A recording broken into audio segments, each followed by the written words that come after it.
मैं तुरंत 3-4 पॉइंट लिखे इसमें कि ताकि मैं कुछ तो बोल पाऊंगी मंच से।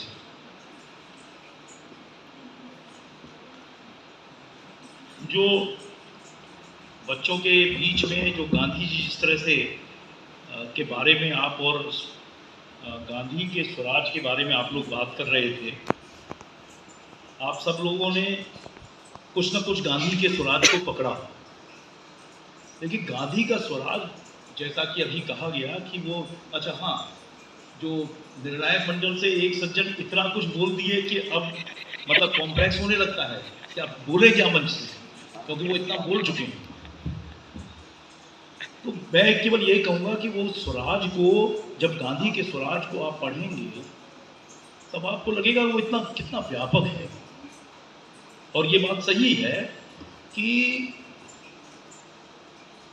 वो स्वराज, उसे क्या धरातल पे लाया जा सकता है।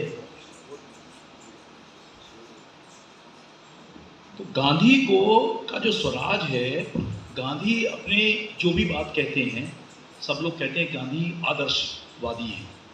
तो जैसे ही हम आदर्शवादी की बात करते हैं तो इसका मतलब है कि वो चीज़ धरातल पे नहीं आ सकती। तो गांधी खुद ही कहते हैं कि मैं व्यावहारिक आदर्शवादी हूँ।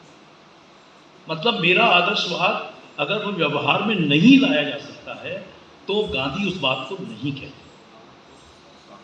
ठीक है। तो एक तरीके से गांधी के अनुसार जो कुछ उन्होंने कहा है वह सब एप्लीकेबल है, प्रैक्टिकली पॉसिबल है। गांधी ने कोशिश भी की है। मैं केवल आप लोगों से एक अनुरोध करूंगा कि आप लोग बहुत यंग एज में हो, जिस एज में पढ़ने की बड़ी ललक भी रहती है। हालांकि अपनी ज़िंदगी में जो आपको एकेडमिक पढ़ना है, उस एकेडमिक के अलावा अगर आप गांधी को थोड़ा थोड़ा पढ़ें ओरिजिनल मूल में, तो वो आपके लिए आने वाले 4, 5, 7, 8, 10 वर्षों के भीतर वो आप इतना पढ़ चुके होंगे कि गांधी को काफ़ी कुछ समझना आपके लिए आसान हो जाएगा। मैंने 60 वर्ष की उम्र, जब मैं रिटायर हुआ उसके बाद मैंने गांधी को पढ़ना शुरू किया, और इसलिए इन 2, 3, 4 वर्षों में जितना मैं समझ सका, उससे मैं ये महसूस करता हूँ कि जितना आप पढ़ेंगे गांधी के बारे में, इतना अज्ञान फैला हुआ है कि उसमें से ज्ञान निकालना गांधी का वो बहुत कठिन हो गया है। तो पहली चीज जो शिक्षा की बात है, शिक्षा गांधी को अगर आप देखेंगे तो गांधी के जो 4 बेटे थे, उन 4 बेटों में जो एक बेटा था जो आज की शिक्षा को पाना चाहता, उसने गांधी से विद्रोह किया और पूरी जिंदगी फेल हुई। हरिलाल, वो गांधी की तरह, जो पिता की तरह से वो बैरिस्टर बनना चाहता, हायर एजुकेशन में जाना चाहता। और गांधी के 3 बेटों ने एक तरीके से कोई औपचारिक शिक्षा ग्रहण ही नहीं की और तीनों सफल रहे। तो गांधी की शिक्षा जो है वो एक अलग टाइप की शिक्षा है। जब आप उसे पढ़ेंगे गांधी के इस पूरे लिटरेचर में, तो अब आप पाएंगे कि बुनियादी तालीम जिसको उन्होंने, तो बुनियादी तालीम में केवल किताबें नहीं हैं, ये समाज है, ये जो दस्तकारी है, किस तरीके से आप स्वयं निर्भर होंगे, आत्मनिर्भर कैसे होंगे। ठीक है। तो गांधी की तालीम एक अलग तालीम है, वो हमें समझने की जरूरत है। ऐसे ही जो स्वास्थ्य है, गांधी का स्वास्थ्य ये है कि हमें डॉक्टर और वैद्य के चक्कर में हम पड़े ही नहीं, कम से कम इंटरवेंशन हो बाहरी, हम अपने भोजन के व्यवहार से, अपने आचार व्यवहार से डॉक्टर और वैद्य को कितना दूर कर सकते, ये गांधी का स्वास्थ्य है। और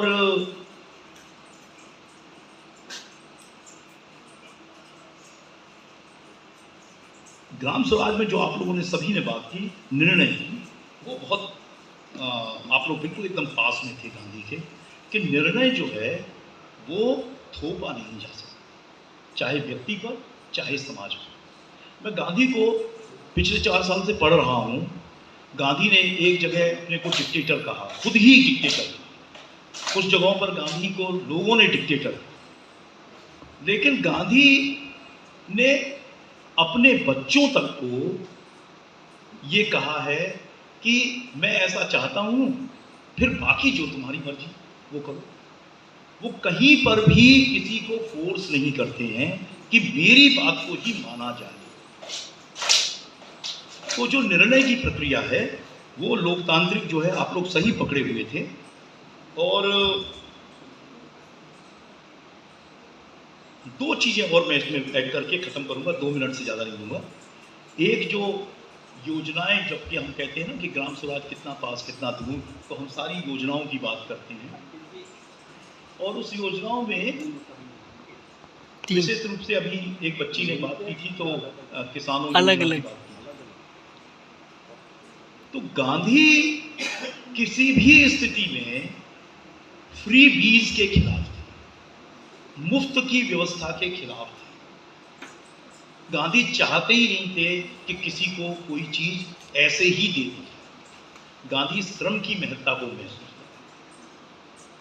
गांधी ने कहीं पर भी यह नहीं कहा, और इसलिए वो क्या करते थे कि उनका जो मूल तत्व था कि गरीबी क्यों है, गांव की गरीबी को और किसान की गरीबी को जो उन्होंने महसूस किया और जो एनालाइज किया, उससे अच्छा एनालिसिस कहीं है ही नहीं।